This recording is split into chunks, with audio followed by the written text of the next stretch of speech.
Blog Talk Radio.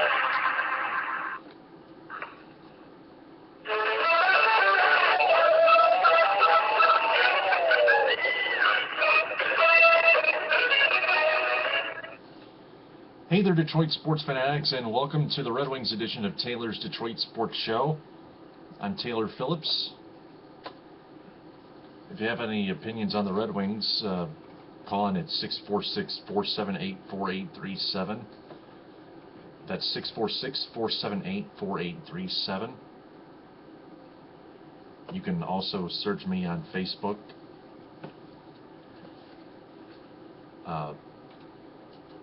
YouTube, Google, Pinterest, and stumble upon as Taylor Phillips.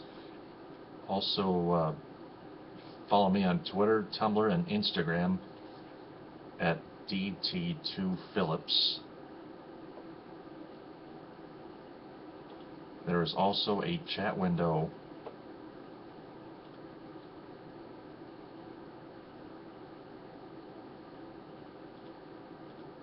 on Blog Talk Radio for you to comment your opinions.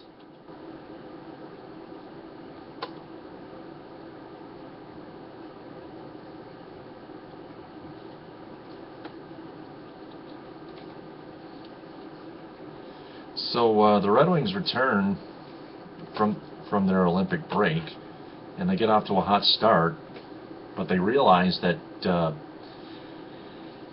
their captain, Henrik Zetterberg, is out for the rest of the season with a herniated disc. And people, and a lot of Red Wing fans think that this is a devastating blow. And in fact, everybody does. Everybody thinks so. But as we look at the week in review, the way we saw those last two games that they played in northeastern Canada, they can prove they can win playoff games, that make the playoffs and win playoff games. Even they can even win the Cup without their captain, Henrik Zetterberg, without Hank. For example, first off, they start in Montreal. The Canadians have been red hot.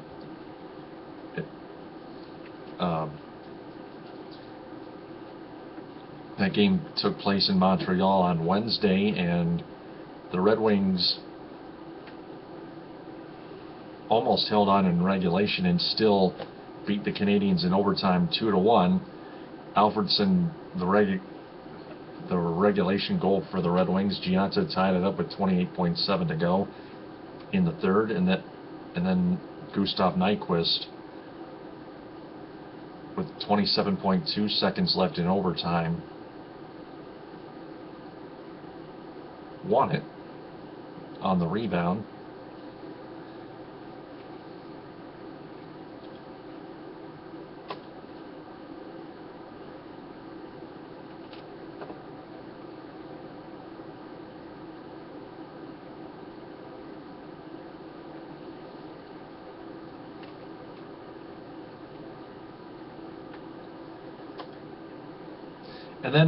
And then the night after that, the Red Wings got off to a sluggish start, except they thought they allowed a goal, which was actually disallowed because it was kicked in by Bobby Ryan.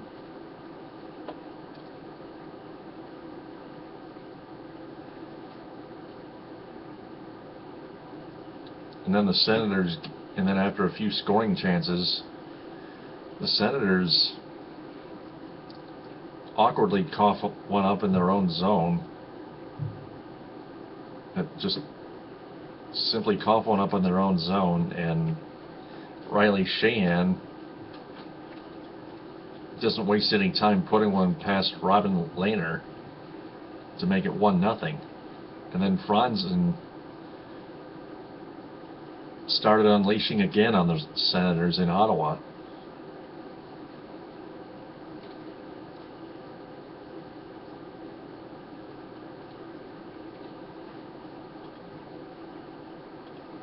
Scoring two consecutive goals in the first.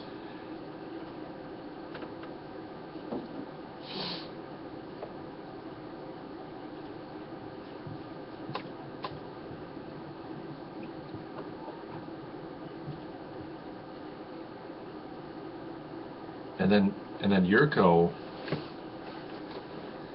picks one up on the rebound with just 2 minutes flat left in that first period. It was 4-0 Detroit after one.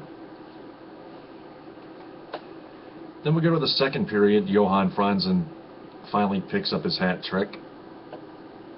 Didn't waste any time. Didn't waste too much time there. Just 3:49 into the second. Then Bobby Ryan would finally put the Senators on the board. Wouldn't matter though, because Tomas Tatar just 45 seconds later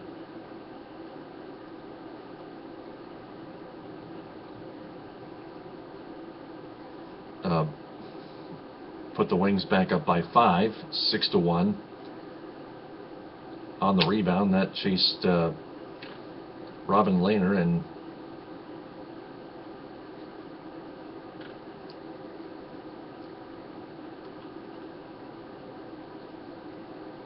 then Hammond would replace him. Robin Lehner did not do well at all. Just Lehner did absolutely horrible, and the Wings, led by Franzen, took advantage and gained 4 important points in northeastern Canada, which brings them to 68 points, a tie with the Flyers in the Eastern Conference. 4 points back of the Maple Leafs for the first wild card spot. They had the second wild card spot, but they're only up 1 on the Capitals for that final spot.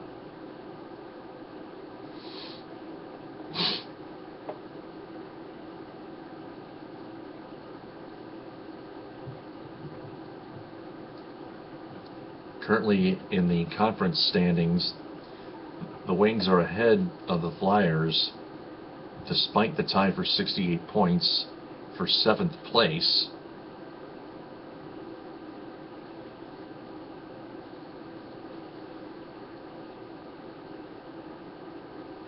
The Wings are 28, 20, and 12. The Flyers are 31,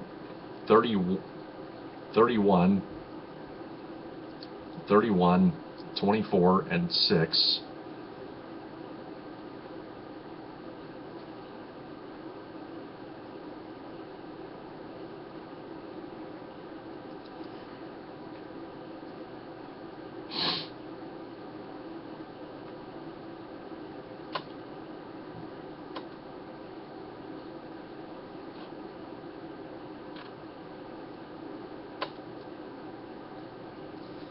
And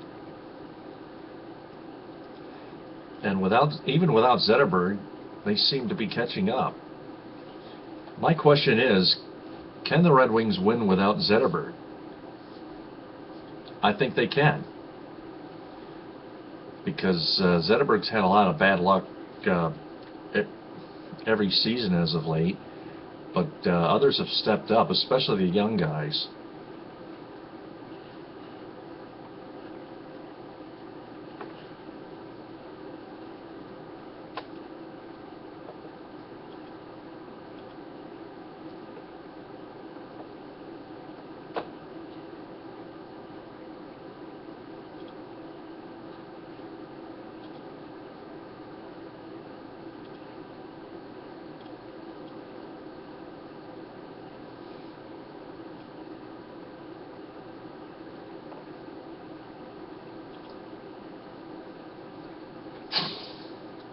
So,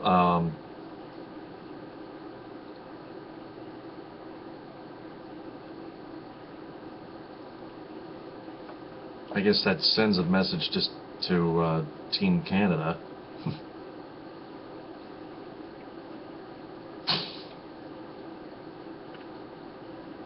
So the Wings have this entire weekend off until Tuesday, when they head over to the Meadowlands and take on the New Jersey Devils at 7. That'll be on Fox Sports Detroit. Then on Thursday, they have their first home game back from the Olympic break, which is March 6th against the Avalanche. On Thursday, when they retire Nicklas Lidstrom's jersey, the number 5, up on the rafters at Joe Louis Arena for the Nicklas Lidstrom jersey retirement ceremony. Coverage of that begins at 6:30 on Fox Sports Detroit, followed by Red Wings Live pregame at 7, and then the puck will drop at 7:38ish, as usual. 7:39, 7:40, sometime around there.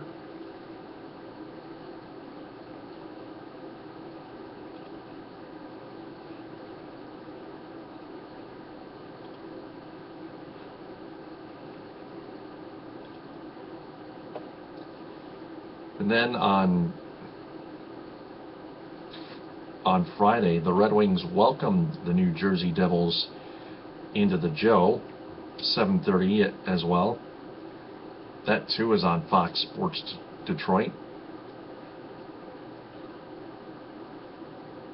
Then on Sunday, they head back to New York, take on the Rangers. That game has changed its time from Sunday, from 7 o'clock to 12:30. That'll be on NBC.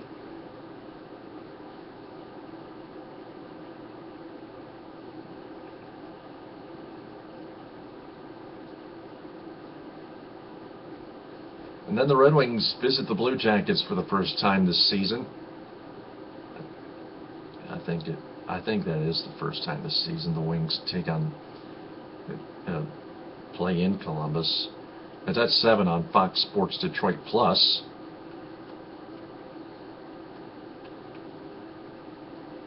Yes, it is the first time they play in Columbus.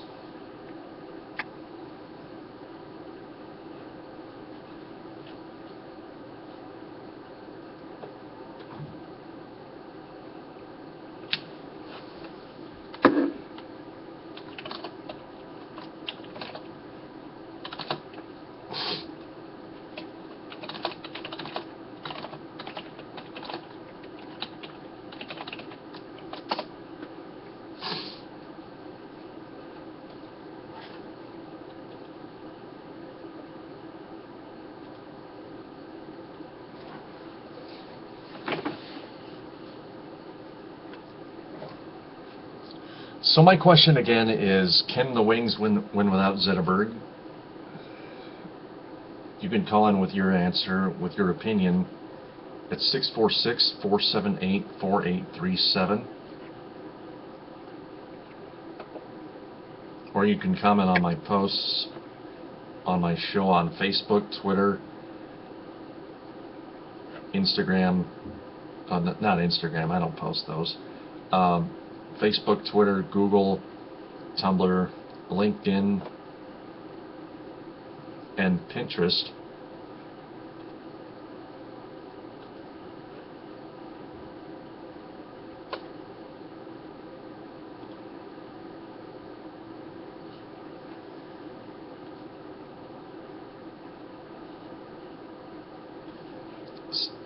Because the Red Wings are 2-0 since Zetterberg got injured.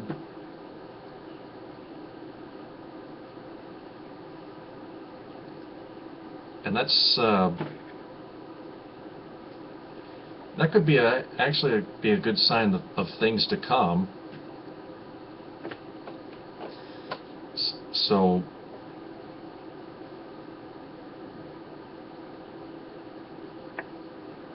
moving on to college hockey scores.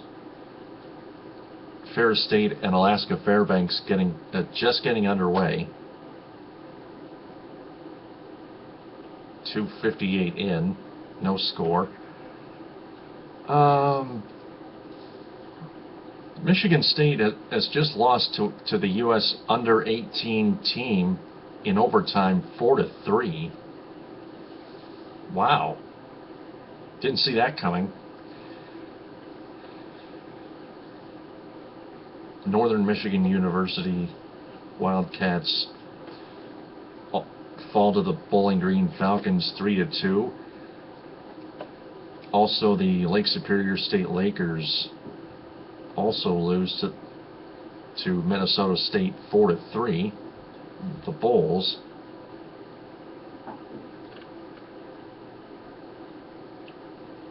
Also, the Western Michigan Broncos beat Denver 3-1. Oh, by the way, the Michigan State U.S. under-18 team game was exhibition, so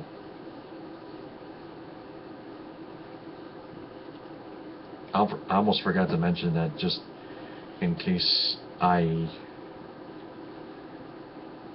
drove my audience off guard.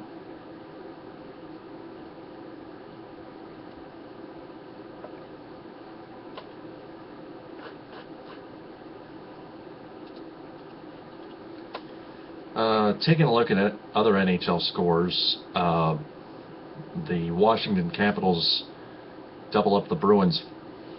It's in Boston 4-2. The Devils rout the Islanders 6-1 in Long Island. Flyers beat the Rangers 4-2 in Philly. Blue Jackets double up the Florida Panthers 6-3. The Winnipeg Jets top the Nashville Predators 3-1, and the Lightning strike the Dallas Stars 4-2 in Dallas. Tampa Bay.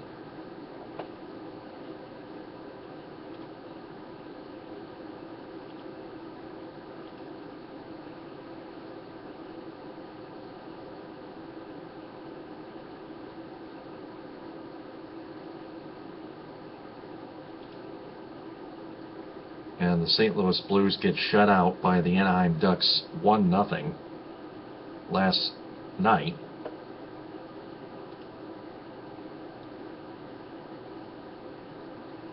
Earlier,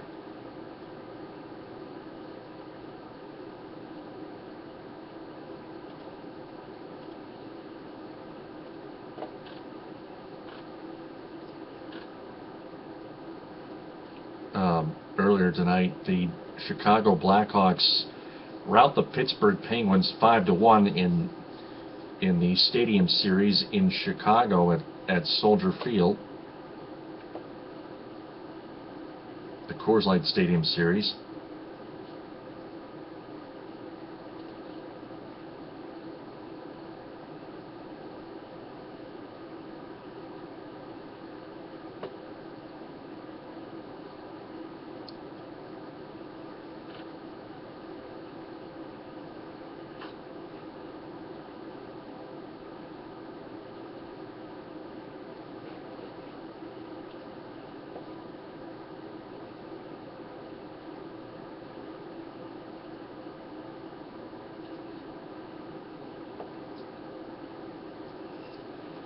Three games tomorrow on the ice. The Flyers take on the Capitals in D.C. at 12:30 on NBC.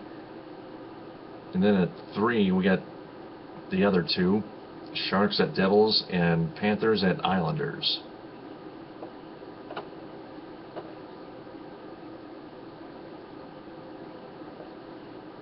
Oh, we got 5 more. Senators at Canucks at 4 on CBC's Hockey Night in Canada. Bruins at Rangers at 7. Lightning at Avalanche in Colorado at 8. Same time for Blues and Phoenix Coyotes and Carolina Hurricanes visiting the Ducks.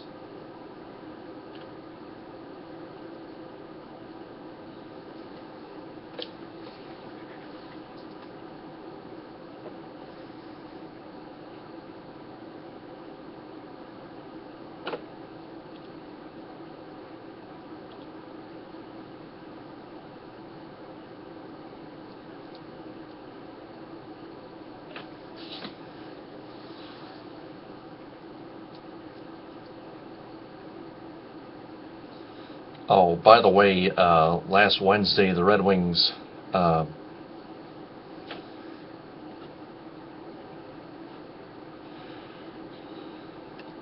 were going to use Ryan Sproul from the Griffins, but before that game in Montreal, they decided to send him back down to GR.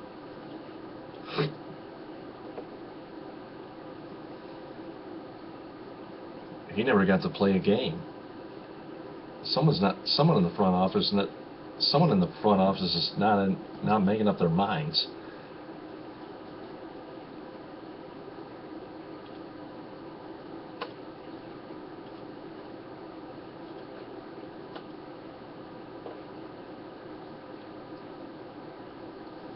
And then on Monday we have 4 games on hand. Blue Jackets at Maple Leafs at 7, Sabres at Stars at 8, rematch of the '99 Stanley Cup final.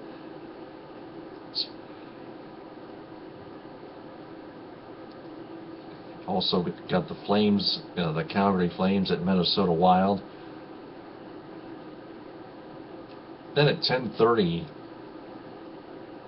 the Montreal Canadiens head to LA and take on the Kings at Staples Center. The Sabres Stars game will be the one game televised on NBCSN.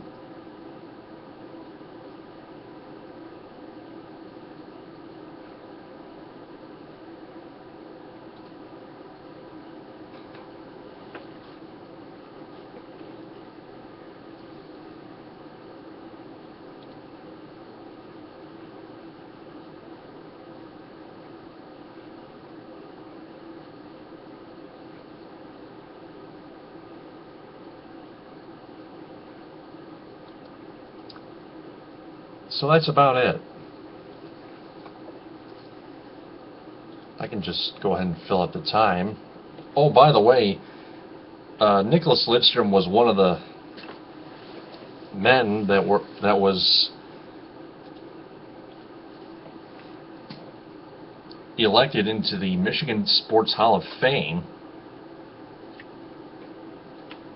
Inducted into the Michigan Sports Hall of Fame. He may have been says here from DetroitRedWings.com, he may have been the last of 7 inductees to be welcomed into that hall, but he was certainly not least. One by one, the MSHOF class of 2014 was introduced and celebrated. Lions offensive end Dornell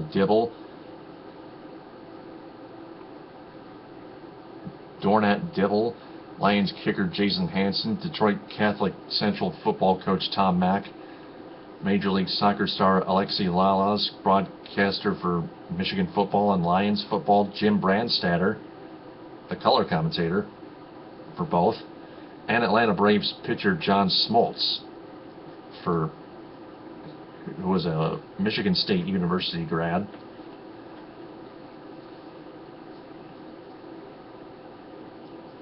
And last but not least, Nicholas Lidstrom.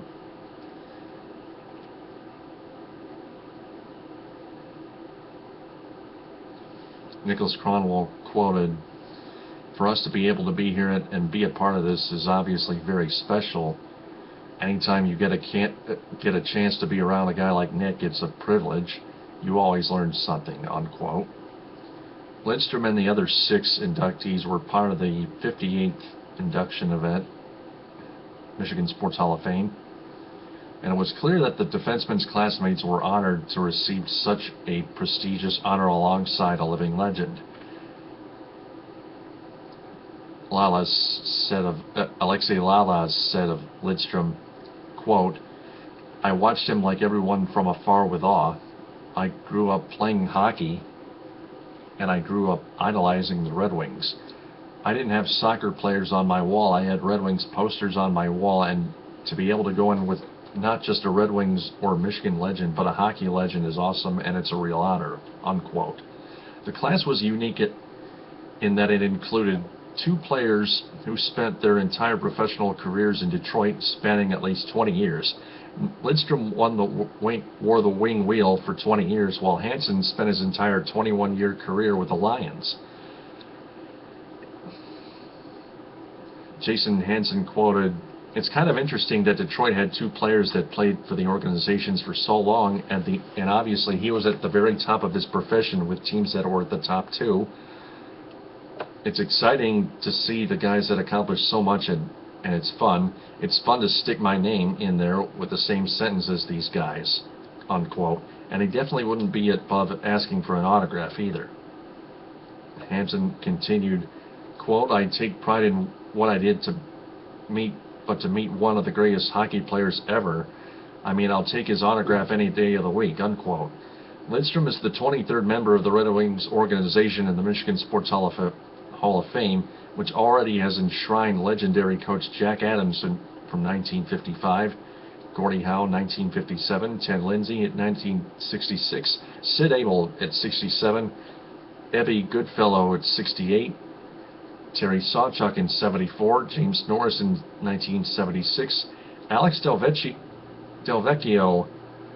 1977, Bill Gadsby 1986, Bud Lynch 1994, the former public address announcer for the Red Wings at Joe Louis Arena, Red Berenson and Bruce Martin in 96, Red Kelly in 98, Scotty Bowman in 1999, the former head coach, winning 3 cups with the Wing Whalers, Jack Stewart in 2000, Mike Ilitch, the current owner of the franchise, in 2004, Jimmy Devellano in 06, Norm Ullman and Steve Yzerman in 2007, Marian Ilitch in 2010,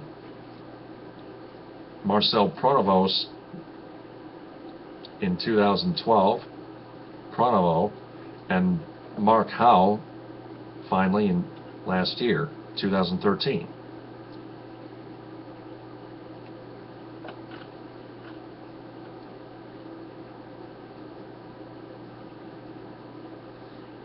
Lidstrom quoted, "It means a lot, especially because I knew about the Hall of Fame here in Michigan, but I wasn't aware of all the details about who has been inducted in the past, and I didn't know I was on their radar either, so it makes it very special for me," unquote.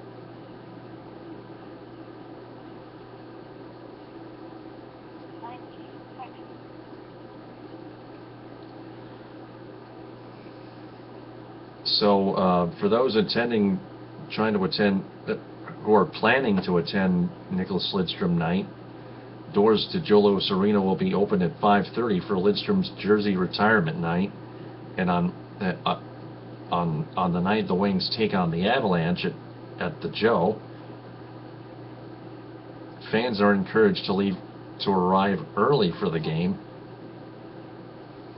as the pregame ceremony will begin promptly at 6:30. The ceremony will conclude by 7:20, and the game against Colorado will begin at 8 p.m. I've just been told. Although the game is sold out already, fans can still enjoy the celebration by attending the official Nicholas Lidstrom jersey retirement night viewing party at Detroit's City Theater. The event will show the jersey retirement ceremony in its entirety and feature a private appearance by Lidstrom during the first intermission, and all ticketed guests will receive the same commemorative mini banner and game day program distributed to fans at Joe Louis Arena. Back with the Pistons edition at midnight. Come on back.